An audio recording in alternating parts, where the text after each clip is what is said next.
1940 की दहाई में हिंदुस्तान के सूबे उत्तर प्रदेश के गवर्नर रहे।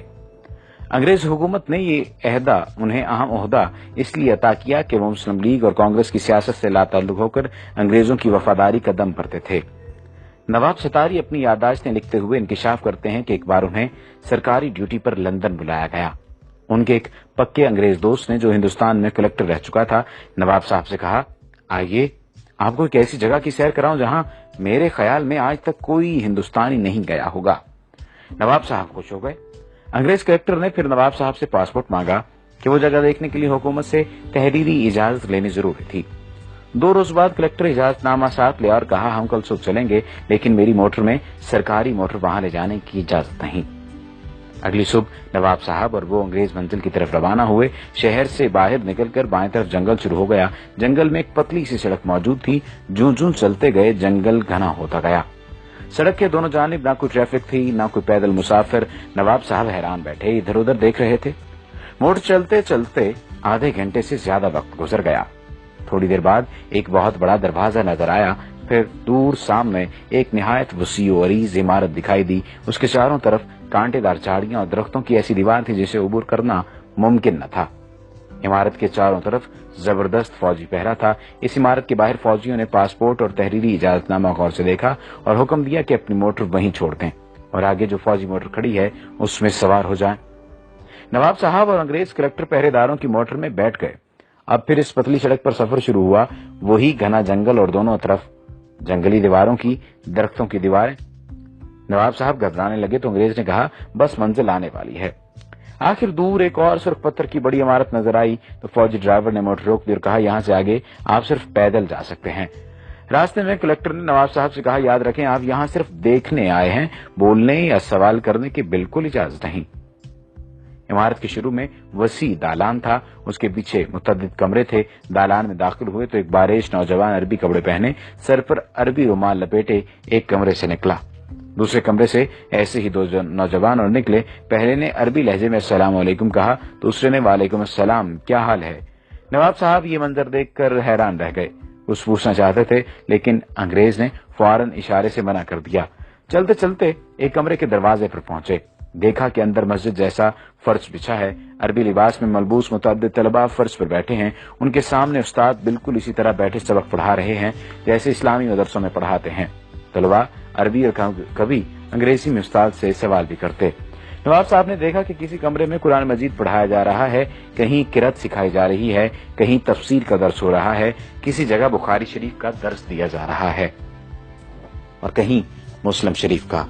एक कमरे में मुसलमानों और मसीहों के दरमियान मुनाजरा हो रहा था। एक और कमरे में फ़क़ही मसाइल पर बात हो रही थी। सबसे बड़े कमरे में कुरान का तर्जुमा मुख्तलिफ जुबानों में सिखाया जा रहा था।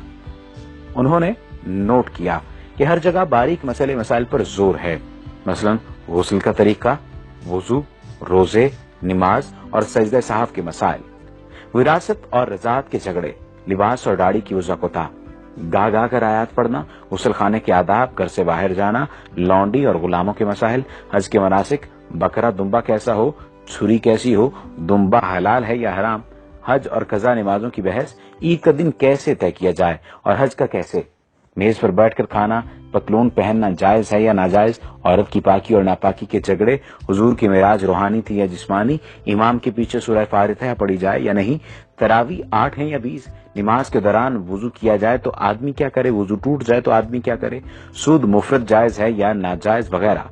एक उस्ताद ने सवाल किया, पहले अरबी फिर अंग्रेजी में, नहायत चुस्त उर्दू में।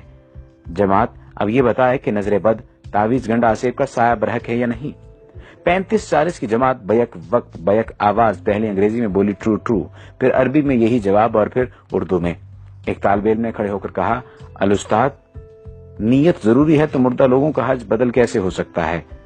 यानी अगर हज के लिए नीयत जरूरी है या किसी भी काम के लिए नीयत जरूरी है तो मुर्दा लोगों का हज बदल कैसे हो सकता है।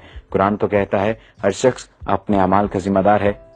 उस्ताद बोले, कुरान की बात मत करो, रिवायात, विर्द और इस्तिखारे में मुसलमानों का ईमान पक्का करो, सितारों, हाथ की लकीरों, मुकद्दर और नसीब में उन्हें उलझाओ। ये सब देख कर वो वापस हुए तो नवाब सतारी ने अंग्रेज कलेक्टर से पूछा, इतने अजीम दीनी मदरसे को आपने क्यों छुपा रखा है। अंग्रेज ने कहा, अरे भाई, इन सब में कोई मुसलमान नहीं, ये सब ईसाई हैं। तालीम मुकम्मल होने पर इन्हें मुसलमान मुल्कों खुसूसन मशरक़ वसता, तुर्की, ईरान और हिंदुस्तान भेज दिया जाता है। वहां पहुंचकर ये किसी बड़ी मस्जिद में नमाज पढ़ते हैं, फिर नमाजियों से कहते हैं कि वो यूरोपीय मुसलमान हैं। उन्होंने मिस्र की जामे और अजहर में तालीम पाई है और मुकम्मल आलिम हैं। यूरोप में इतने इस्लामी इदारे मौजूद नहीं कि वो तालीम दे सकें। वो सिर्फ 10 तनख्वाह नहीं चाहते, सिर्फ खाना, सिर छुपाने की जगह दरकार है।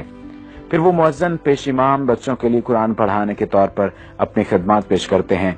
तालीमी इदारा हो तो उसमें उस्ताद मुकर्रर हो जाते हैं, जुमे के खुतबे तक देते हैं। नवाब साहब के अंग्रेज मेहमान ने उन्हें ये बताकर हैरान कर दिया कि अजीम मदरसे के बुनियादी आदाफ ये हैं। मुसलमानों को रिवायात, जिक्र के वजीफों और नजरी मसाइल में उलझाकर कुरान से दूर रखा जाए। हुजूर अकरम सल्लल्लाहु अलैहि वसल्लम का दर्जा जिस तरह भी हो सके घटाया जाए। कभी ये कहो कि आप सल्लल्लाहु अलैहि वसल्लम नौज बिल्लाह रिजल मशहूर यानी जादू ज़दा थे। उस अंग्रेज ने ये इंकशाफ भी किया कि 1920 में रंगीला रसूल नामी किताब राजपाल से इसी इदारे ने लिखवाई थी। इस तरह कई बरस पहले मिर्जा गुलाम अहमद कादियानी को झूठा नबी बनाकर खड़ा करने वाला यही इदारा था। इनकी किताबों की बुनियाद लंदन की इस इमारत से तैयार होकर जाती थी। खबर है कि सुलेमान रुश्दी की किताब लिखवाने में भी इसी इदारे का हाथ है। खुदाया ऐसा न हो कि मगरब रहन में ही हमारा मेरा समाज रख ले। है फितना परवर निजाम आलम तो अपने मुस्लिम की लाज रख ले। अब जंगल की हवेली के एक मकीन से मुलाकात कीजिए। ये वाकया मेरे दोस्त हुसैन अमीर फरहाद के साथ कुवैत में पेश आया। वाकया उन्हीं की जुबानी सुनिए। ये 1979 का वाकया है। इन दिनों में कुवैत की कंपनी में मंदूबे ताल्लुकात आमा यानी अफसर ताल्लुकात आमा मौजूद था, यानी पब्लिक रिलेशनिंग ऑफिसर। हमारी कंपनी के डायरेक्टर ने श्रीलंका से घर के कामकाज के लिए खादमा मंगाई। दूसरे दिन मुझसे कहा, इस खादमा को वापस भेज दो, वो हमारे किसी काम की नहीं, क्योंकि अरबी जानती है ना ही अंग्रेजी।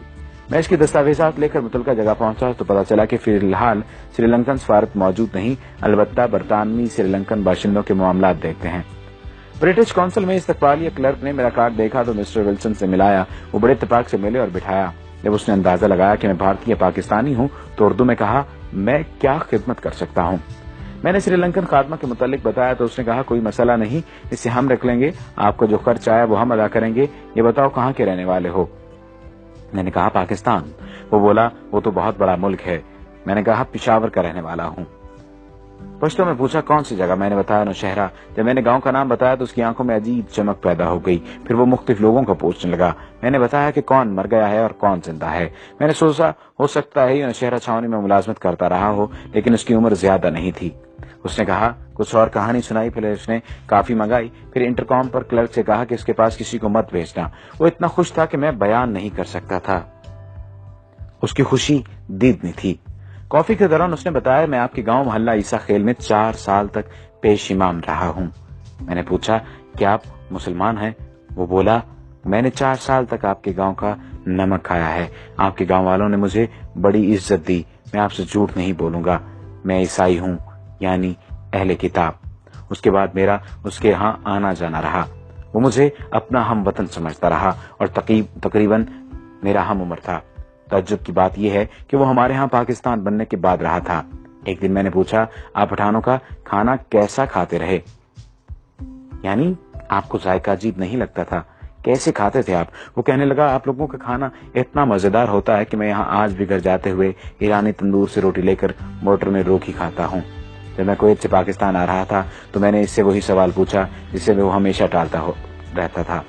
मैंने दरियाफ्त किया, अब तो बता दो कि तुम ईसाई होकर पठानों के गांव में रूखी सूखी क्यों खाते थे और पेश इमाम की खिदमत अंजाम देते रहे, आखिर क्यों? वो काफी देर तक सर झुकाए सोचता रहा। फिर सर उठाकर मेरी आंखों में झांका और कहा, हमें अपने मुल्क के मफादात की खातिर बाज़ औक़ात बहुत कुछ करना पड़ता है। हमारे यहाँ लंदन के मज़ाफ़ात में एक मरकज़ है जहाँ शक्ल शुबहात देकर अंग्रेज़ों को बैरूनी मज़ाहिब और ज़ुबानों की तालीम दी जाती है। वहाँ से फारुग तहसील होकर फिर हमें मुख्तलिफ इलाकों में भेजा जाता है।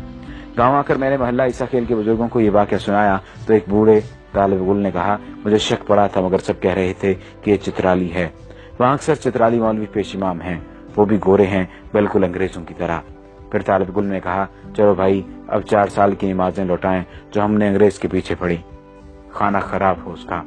जब मैंने जंगल की हवेली के मुतालिक पढ़ा तो मुझे यकीन हो गया कि मिस्टर बैलन जरूर जंगल की हवेली का परवरदा था।